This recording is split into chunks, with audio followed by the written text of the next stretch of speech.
एक बार की बात है, विशाल सवाना के बीचों बीच राजा नाम का एक शेर रहता था। उसका सुनहरा अयाल सूरज की तरह चमकता था और उसकी दहाड़ मैदानों में गूंजती थी, जो उसकी ताकत और अधिकार का प्रमाण था। राजा सिर्फ नाम का ही जंगल का राजा नहीं था, उसकी बुद्धि और निष्पक्षता ने उसे अपने राज्य के सभी जानवरों का सम्मान और वफादारी दिलाई थी। राजा का शासन शांति और समृद्धि से भरा था। उनके पास विश्वसनीय सलाहकारों की एक परिषद थी, जिनमें से प्रत्येक अलग अलग प्रजातियों का प्रतिनिधित्व करता था।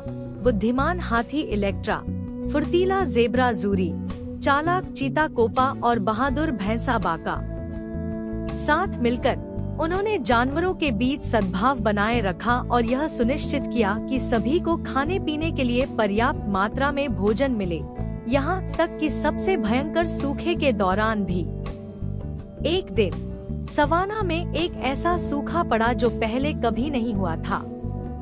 नदियाँ सूख गईं और कभी हरे भरे घास के मैदान भूरे और भंगुर हो गए। जानवर चिंतित और बेचैन हो गए, उन्हें सबसे बुरा डर सताने लगा। राजा ने अपनी परिषद की एक आपातकालीन बैठक बुलाई ताकि इस संकट से कैसे निपटा जाए, इस पर चर्चा की जा सके। इलेक्ट्रा ने सुझाव दिया कि वे दूर पहाड़ों की यात्रा करें, जहां उसने सुना था कि अभी भी नदियां बह रही हैं। ज़ूरी ने बचे हुए पानी को राशन करने और छिपे हुए जल स्रोतों की खोज का आयोजन करने का प्रस्ताव रखा। कोपा ने आगे की खोज करने और सूखी जमीनों के बीच से एक सुरक्षित रास्ता खोजने के लिए स्वेच्छा से काम किया। बाका ने यात्रा के दौरान झुंड को किसी भी खतरे से बचाने की पेशकश की। राजा ने प्रत्येक सलाहकार की बात ध्यान से सुनी। वह जानता था कि उनका अस्तित्व सही निर्णय लेने पर निर्भर करता है और एकता ही उनकी सबसे बड़ी ताकत है। हम अपने प्रयासों को मिलाएंगे, उसने घोषणा की। कोपा, तुम हमारा नेतृत्व करोगे और हमें एक रास्ता दिखाओगे। इलेक्ट्रा, तुम और ज़ूरी झुंड का मार्गदर्शन करोगे और हमारे संसाधनों का प्रबंधन करोगे। बाका, तुम हमें किसी भी खतरे से बचाओगे। यात्रा लंबी और कठिन थी।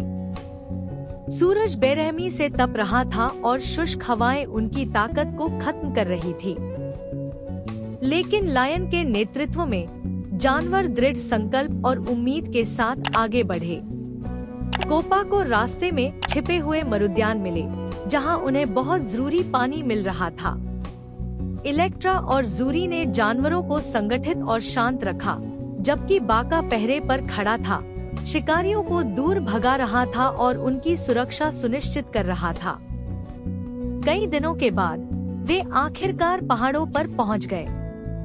जैसा कि इलेक्ट्रा ने भविष्यवाणी की थी, चोटियों से ताजे ठंडे पानी की धाराएं बह रही थी। जानवरों ने खूब पानी पिया, उनकी आत्मा तरोताजा हो गई। हरे भरे पेड़ पौधे भरपूर भोजन उपलब्ध कराते थे और ठंडी पहाड़ी हवा सवाना की गर्मी से राहत देती थी। राजा एक चट्टानी चट्टान पर खड़ा था और अपने राज्य को देख रहा था। उसे गर्व और कृतज्ञता की गहरी भावना महसूस हुई। उसके लोगों ने अविश्वसनीय लचीलापन और एकता दिखाई थी और साथ मिलकर उन्होंने यादों में सबसे खराब सूखे को पार किया था। राजा को पता था कि उनकी यात्रा ने उनके बीच के बंधन को मजबूत किया है, यह सुनिश्चित करते हुए कि उनका राज्य मजबूत और एकजुट रहेगा, चाहे आगे कोई भी चुनौती क्यों न हो। उस दिन से सवाना के जानवरों ने पहाड़ों की अपनी यात्रा की याद में एक वार्षिक उत्सव मनाया। उन्होंने इसे एकता का उत्सव कहा और यह खुशी, चिंतन और कृतज्ञता का समय बन गया। राजा, उनके बुद्धिमान और न्यायप्रिय नेता, अपने राज्य के लिए उसी समर्पण और प्रेम के साथ शासन करते रहे, यह जानते हुए कि एक साथ वे किसी भी बाधा को पार कर सकते हैं।